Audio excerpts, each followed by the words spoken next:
ሰላምና ጤናን የምመኝላችሁ ውድ የዩቲዩብ ቻናል ተከታታዮች እንኳን በሰላም መጣችሁ። ጥሩ ጊዜያትን እያሳልፋችሁ ነው ብዬ ተስፋ አደርጋለሁ። ለዚህ ዩቲዩብ ቻናል ደግሞ አዲስ የሆናችሁ ሰዎች ሰብስክራይብ በማድረግ ቤተሰብ መሆን ትችላላችሁ።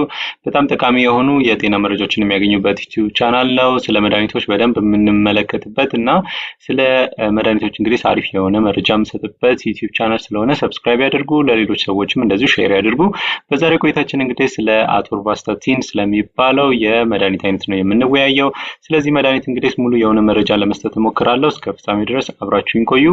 አቶርቫስታቲን እንግዲህ ስታቲን የሚባል ቤተሰብ ውስጥ የሚመደብ የጸረ ኮሌስትሮል ለኮሌስትሮል መጠንን ለመቀነስ እና የካርዲዮቫስኩላር ሪስክን ወይም ልክ እንደ የልብ ድካምና እንደዚሁም ደግሞ የጭንቅላት ውስጥ ደም መርጋትን ለመከላከል የምንጠቀመው የመድኃኒት አይነት ነው ማለት ነው። ለመከላከልም እንደገናም ደግሞ ለማከምም የምንጠቀመው የመድኃኒት አይነት ነው። ብዙ ጊዜ እንግዲህ የኮሌስትሮል መጠንን ለመቀነስ ያ ማለት እንግዲህ ኤልዲኤል የሚባለው የኮሌስትሮል አይነትን ያ ማለት እንግዲህ ሎ ዴንሲቲ ሊፖፕሮቲን የምንለው አለ። ያ በጣም መጥፎ የሆነ የኮሌስትሮል አይነት ነው። ያ ማለት ሰውነቶቻችንን ለብዙ በሽታዎች እዚህ ጋር ላልናቸው በሽታዎች የሚያጋልጥ የኮሌስትሮል አይነት ስለሆነ እሱ መጠን ለመቀነስ ይረዳል። ሌላው ደግሞ ሃይ ዴንሲቲ ሊፖፕሮቲን የምንለው ወይም ኤችዲኤል የምንለውን የኮሌስትሮል መጠን ለመጨመር ያስፈልገናል ማለት ነው። ሃይ ዴንሲቲ ሊፖፕሮቲን በጣም አስፈላጊ የሆነ የኮሌስትሮል አይነት ነው ማለት ነው። ሰውነቶቻችን ግዴታ መጠቀም ያለበት የኮሌስትሮል አይነት ስለሆነ በጣም የሚያስፈልግ ነው። ስለዚህ አቶርቫስታቲን የሱን መጠን በመጠኑ ያ ማለት እንግዲህ በደንብ ባይሆንም በመጠኑ ለመጨመር እንጠቀመዋለን ማለት ነው። ሌላኛው ደግሞ ትራይግላይሰራይድ የሚባሉትን የኮሌስትሮል አይነቶች ያ ማለት በጣም መጥፎ የሆኑ የኮሌስትሮል አይነቶች ናቸውና እነሱን የኮሌስትሮል መጠን ለመቀነስ የምንጠቀመው የመድኃኒት አይነት ነው ማለት ነው አቶርቫስታቲን። ፋርማኮሎጂን ስናይ እንግዲህ በአፍ ነው የሚወሰድ። አብዛኞቹ የሚዘጋጁት መድኃኒቶች በኪኒን መልክ ነው የሚዘጋጁት። እነሱም እንግዲህ በአፍ እንወስዳቸውና ወደ ሰውነቶቻችን በደንብ ይወሰዳሉ።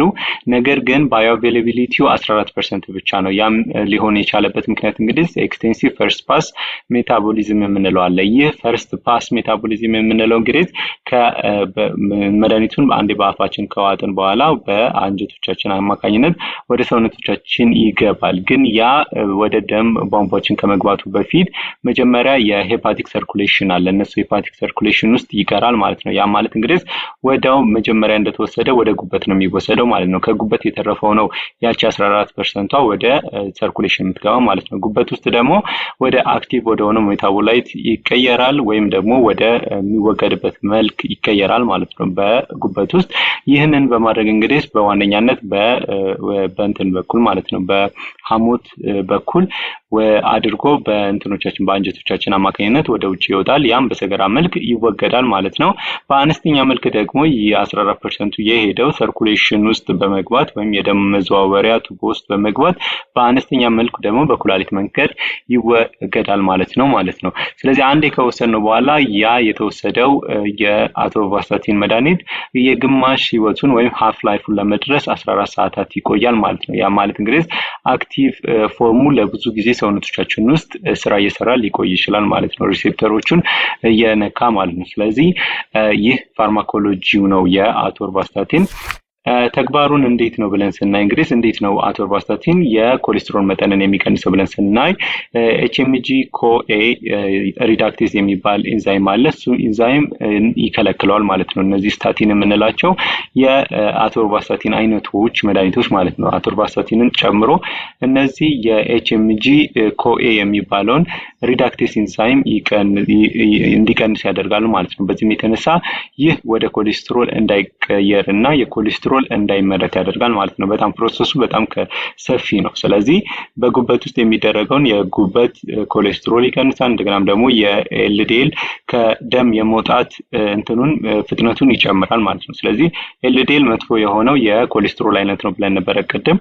ስለዚህ ይህ ቶሎ ብሎ ወደ ከሰውነቶቻችን እንዲወገድ ከደማችን ውስጥ እንዲወገድ በማድረግ የቅድም ላልናቸው በሽታዎች እንጠቀመዋለን። ማለት ነው። ስለዚህ ይህንን በማድረግ ተግባሩን ያከናውናል ማለት ነው። አቶርቫስታቲን ምን አይነት ጥቅሞች አሉት የምንለውን እንግዲህ ስናይ አንደኛ እንግዲህ ቅድም እንዳልነው ለኮሌስትሮል በሽታ ለደም ውስጥ ከፍ ላለ ለኮሌስትሮል መጠን ነው የምንሰጣቸው። ብዙ ጊዜ ይሄ ሃይፐር ኮሌስትሮሌሚያ የምንለው የኮንዲሽን አይነት ነው ማለት ነው። በደም ውስጥ የኮሌስትሮል መጠን ሲጨምር ለነሱ እንሰጣቸዋለን። ሌላኛው ደግሞ ለዲስሊፒዲሚያ እንደገና ደግሞ ለትራይግላይሰራይድ በደም ውስጥ በጣም በሚጨምርበት ጊዜና ለነዚህ ለልብ በሽታ ወይም ለሃርት አታክ ወይም ወደ ልብ የሚሄደው የደም መጠን በሚቀንስበት ጊዜ ለነሱ እንሰጣቸዋለን። እንደገና ደግሞ በጭንቅላት ውስጥ ኢስኬሚክ ስትሮክ የምንለው አለ ማለት ነው። እነዚህ የሚዘዋወሩ ኢምቦለሶች አሉ። እነሱ ኢምቦለሶች ሄደው እንግዲህ በአንጎላችን ውስጥ የሚገኘውን የደም ዝውውር ብሎክ በሚያደርጉበት ጊዜ ወይም በሚዘጉበት ጊዜ ይህን ለነዛ ለማቅለጥና እነዚህን እንትኖች ኢምቦለሶች ለማስወገድ እንጠቀመዋለን ማለት ነው። በኮሌስትሮል የመጣ ከሆነ ማለት ነው ለነሱ እንሰጠዋለን። ሌላኛው ደግሞ የስኳር በሽታ ያለባቸውና ከፍተኛ ካርዲዮቫስኩላር ሪስክ ያለባቸው ሰዎች ወደፊት እነዚህ ለልብ ድካም እንደገናም ደግሞ ለጭንቅላት ውስጥ ደም መዘጋት የደም ቱቦ መዘጋት እንዳይሉ እንዳይከሰት ለመከላከል የምንሰጠው ይሆናል ማለት ነው ይሄ አቶርቫስታቲን። የኮሌስትሮል መጠን መጨመር ደግሞ የሚያሳያቸው ምልክቶች አሉ።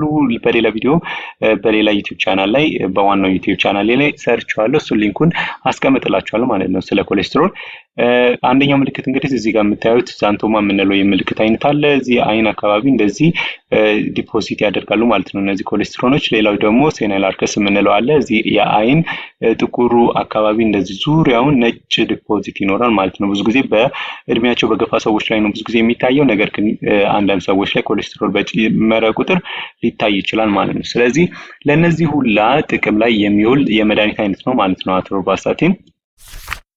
አዘገጃጀቱን ስናይ እንግዲህ በኪኒን መልክ ነው ተዘጋጅቶ የሚገኘው። ኪኒኑም ደግሞ በ10 ሚሊግራም አለ፣ በ20 ሚሊግራም አለ፣ በ40 ሚሊግራም እና እንዲሁም ደግሞ በ80 ሚሊግራም ተዘጋጅቶ የሚቀርብ የመድኃኒት አይነት ነው ማለት ነው።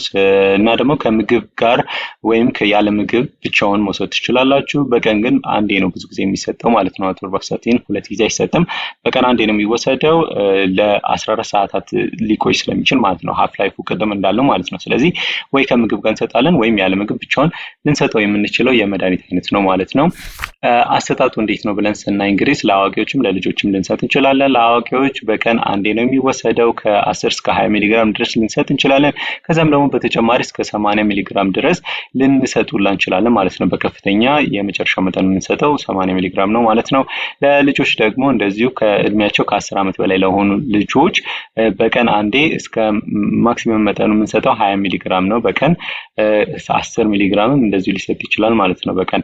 ስለዚህ እንደዚህ አይነት መድኃኒቶችን እንደዚህ መሰጠት እንችላለን። ግን ያው ሐኪም አይቶ ኮንዲሽኖቻችሁ ታይቶ ለነዚህ መድኃኒቶች ምንድነው የሚያስፈልገው የሚለውን ከታየ በኋላ ነው መጠኑ ዲሳይድ የሚደረገው ማለት ነው። እነዚህ መድኃኒቶች ያለ ሐኪም ትዕዛዝ መውሰድ የሚቻል መድኃኒት ስላልሆነ ከመውሰዳችሁ በፊት ሐኪሞቻችሁን አማክራችሁ ፕላስ ደግሞ ሐኪም ራሱ አዞላችሁ ነው የሚወሰደው ማለት ነው።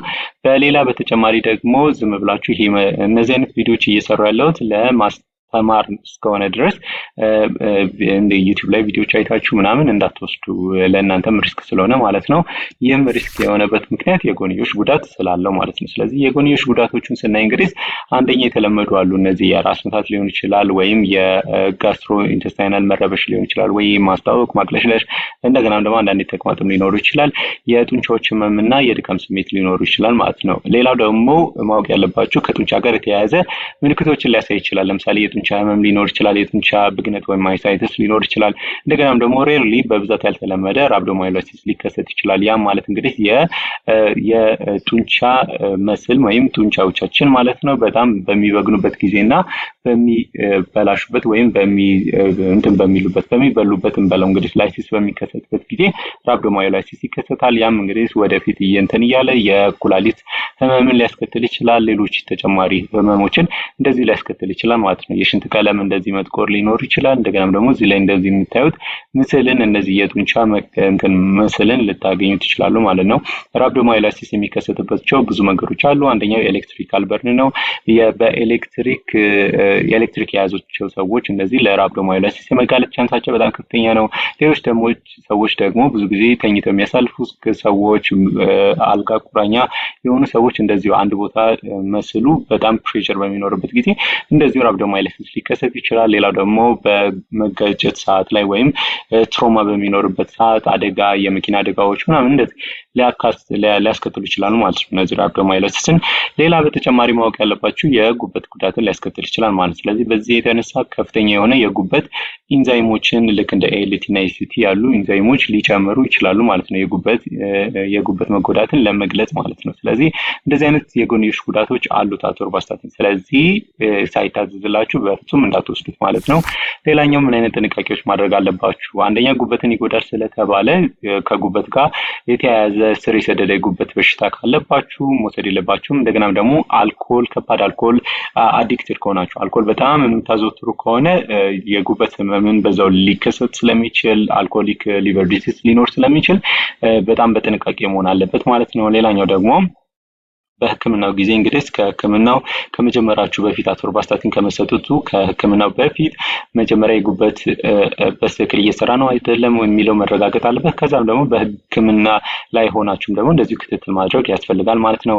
ሌላኛው ደግሞ የጡንቻ ህመም ወይም እነዚህ የጡንቻ ድካም የሆነ ስሜት የሚሰማችሁ ከሆነ እንደዚሁ የክራይቲኒን ካይኔዝ የሚባል ነገር አለ። ክራይቲኒን ካይኔዝ እንግዲህ ጡንቻ አንዴ ከጡንቻ እንደ ባይ ፕሮዳክት የሚመረት እንትን ነው። ስለዚህ የጡንቻዎች ስኬሌታል መስሎች ብዙ ጊዜ በሚጎዱበት ጊዜ ክራይቲን ካይኔዝ ወደ ደም ሊሰራጭ ይችላል ማለት ነው። በዚህ የተነሳ ክራይቲን ካይኔዝ መጠኑ ሊጨምር ስለሚችል የዛኔ ይህ መጠን በሚጨምርበት ጊዜ ሜቢ ራብዶማዮላይሲስ ተከስቶ ሊሆን ይችላል በሚል እንግዲህ ልንመረምር እንችላለን ማለት ነው። ስለዚህ እንደዚህ አይነት ጥንቃቄዎችና እንዲህ አይነት ፎሎ አፖች ያስፈልጋሉ ማለት ነው አቶርቫስታቲን የሚወስዱ ከሆነ። ሌላ ደግሞ ለሁሉም መድኃኒቶች የሚያገለግል የጥንቃቄ አይነት ነው። እንግዲህ አብዛኞቹ ቪዲዮዎች ላይ የሰራኋቸው ላይ አይታችሁ ሊሆን ይችላል ማለት ነው። እነዚህ ጥንቃቄዎችን ከመውሰድ በፊት መጀመሪያ ሌብሎችን ማንበብ አለባችሁ ማለት ነው። ስለዚህ ሐኪም ያዝላችኋል። ሐኪም ካዘዘላችሁ በኋላ ሄዳችሁ ፋርማሲ ከገዛችሁ በኋላ ማየት ያለባችሁ ነገር አለ ማለት ነው። እዚህ ጋር ሊፒቶር ሊል ይችላል፣ ግን ዋናው ከታች ያለችው እቺ አቶርቫስታቲን የምትለዋ ነች ማለት ነው። ስለዚህ ይሄ ጄነሪክ ኔም ነው፣ ይሄኛው ብራንድ ኔም ነውና የተለያየ ሊፒቶር ሊል ይችላል፣ ሌላ የተለያዩ ስሞችን ሊኖሩ ይችላል ማለት ነው። ይሄ ብራንድ ኔም ስለሆነ ማለት ነው። ግን ዋናው ማየት ያለባችሁ ጄነሪክ ኔም ነው ይሄ አቶርቫስታቲን ማለት ነው። ስለዚህ እንዳትሸወዱ። ትላልቅ ጽሁፍ ያላቸውን ማየት ያለባችሁ፣ ትናንሽ ያላቸውን ጽሁፍ ነው ማየት ያለባችሁ። ስለዚህ በትክክል መድኃኒቱን እየወሰድኩ ነው ወይ፣ እንደገናም ደግሞ ስንት ሚሊግራም ነው? 20 ሚሊግራም ከታዘዘሎት አንድ ታብሌት ይወስዳሉ ማለት ነው። ከዚህ ግን የታዘዘሎት 40 ከሆነ 2 ታብሌት ይወስዳሉ። 80 ከሆነ እንደዚሁ አራት ጊዜ ሊወስዱት ይችላል። 4 ታብሌቶችን የዚህን ሊወስዱ ይችላሉ ማለት ነው። ስለዚህ በጣም መጠንቀቅ አለባችሁ። ሌብሎችን ማንበብ አለባችሁ። እንደገናም ደግሞ ኤክስፓየር ዴቶቹ መቼ ነው? እዚህ ጋር ይጻፋል፣ እዚህ ጋር ኤክስፓየር ዴት ተብሎ ይጻፋል። ስለዚህ የኤክስፓየር ዴቱ ምን እንደሆነ በትክክል ማወቅ አለባችሁ ማለት ነው። ስለዚህ ማንበብ አለባችሁ። የሚሰጣችሁ የመጠኑን ደግሞ በትክክል ማወቅ አለባችሁ ማለት ነው። እንደዚህ ሆኖ ደግሞ ሐኪም ያዘዘሎትን መጠን ለምሳሌ 40 አዘዘሎት 20 ብቻ መውሰድ የለበትም ወይ ስንት 20 ብቻ ታዘዘሎት እናንተ 80 40 መውሰድ ያለባችሁ ማለት ነው። ስለዚህ መውሰድ ያለባችሁ ሐኪም እንዳዘዘላችሁ ነው መውሰድ ያለባችሁ ማለት ነው። ሌላኛው ደግሞ እነዚህ ከእርጥበትና ከሙቀት ራቅ ባለ ቦታ ማስቀመጥ አለባችሁ። ያ ማለት እንግዲህ አንዴ እርጥበት ያለበት ቦታና ሙቀት ያለበት ቦታ የሚቀመጥ ከሆነ መድኃኒቱ በትክክል ስራውን ላይሰራ ይችላል ማለት ነው። ኤክስፓየር ዴቱንም እንደዚህ ታፋጥኑታላችሁ። እንደገናም ደግሞ የመበላሽ ቻንሱ በጣም ከፍተኛ ነው ማለት ነው። ስለዚህ ራቅ ባለ ቦታ ህፃናት በማይደርሱበት፣ ህፃናት ያው ካንዲ ነው ወይም ከረሜላ ነው ብለው ሊበሉት ስለሚችሉ ማለት ነው። ስለዚህ መጠንቀቅ ያስፈልጋል። ስለዚህ ካቢኔቶች ውስጥ አስገብታችሁ መቆለፍ ያስፈልጋችኋል። እንደገናም ደግሞ እርጥበት መንካት ወይም ሙቀት ያለበት ቦታ መኖር የለባቸው ማለት ነው። ስለዚህ እነዚህን ጥንቃቄዎች ማድረግ አለባችሁ። ሌላ ደግሞ የእርግዝና ወቅት ነው። በእርግዝና ወቅት በጣም መወሰድ ከሌለባቸው ከተከለከሉ የመድኃኒት አይነቶች ውስጥ አንዱ ስታቲን ነው ማለት ነው። ለምን ቢባል ኮሌስትሮል እንዲቀንስ ነው የሚያደርገው አይደለ? በእርግዝና ወቅት ያ ኮሌስትሮል ግን ለጽንሱ እድገት በጣም የሚያስፈልግ ነው። ኮሌስትሮል ያስፈልጋል ለጽንስ እድገት ማለት ነው። ስለዚህ ጽንሱ እንዲከሽፍ ሊያደርግ ይችላል ማለት ነው። የጽንሱ እንዳይኖር ሊያደርግ ይችላል። ስለዚህ ይሄ ካታጎሪ ኤክስ ውስጥ የምንመድበው በእርግዝና ወቅት መወሰድ ከሌለባቸው መድኃኒቶች መካከል በጣም አንደኛ የሆነው የመድኃኒት አይነት ነው ማለት ነው። ስታቲኖች አጠቃላይ ማለት ነው። አቶርቫስታቲንን ጨምሮ ማለት ነው። እርግዝና ራሱ ካለ ድንገት ጀምረው ከሆነ እርግዝና ካለ ቶሎ ማቋረጥ ያስፈልጋል ማለት ነው መድኃኒቱን። እንደገናም ደግሞ ከመወሰዱ በፊት መጀመሪያ እርግዝና አለ ወይም የለም ብሎ ማወቅና ማጣራት ያስፈልጋል ማለት ነው አቶርቫስታቲን ከመሰጠት በፊት።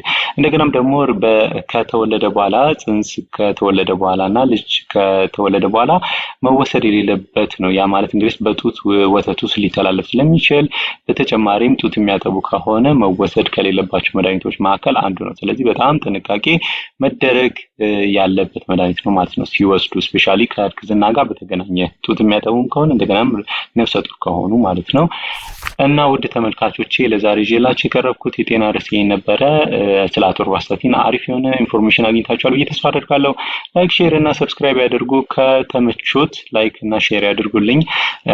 አመሰግናለሁ በጣም። ሌሎች ቪዲዮዎችን ምን ላይ እንደምሰራ ይሄ ኮሜንት ሴክሽኑ ላይ አይቼ ነው ይሄን ቪዲዮ ይሰራውላችሁና ሌላም ደግሞ እንደዚሁ ኮሜንት ሴክሽኑ ላይ አስቀምጡልኝ፣ ስለ የመድኃኒት አይነት ማለት ነው ምን መድኃኒት ላይ ልስራላችሁ የሚለውን አስቀምጡልኝ። በሌላ ቪዲዮ እስክንገናኝ ድረስ መልካም ጊዜ ይሁንላችሁ። አመሰግናለሁ። ደህና ሰንብቱ።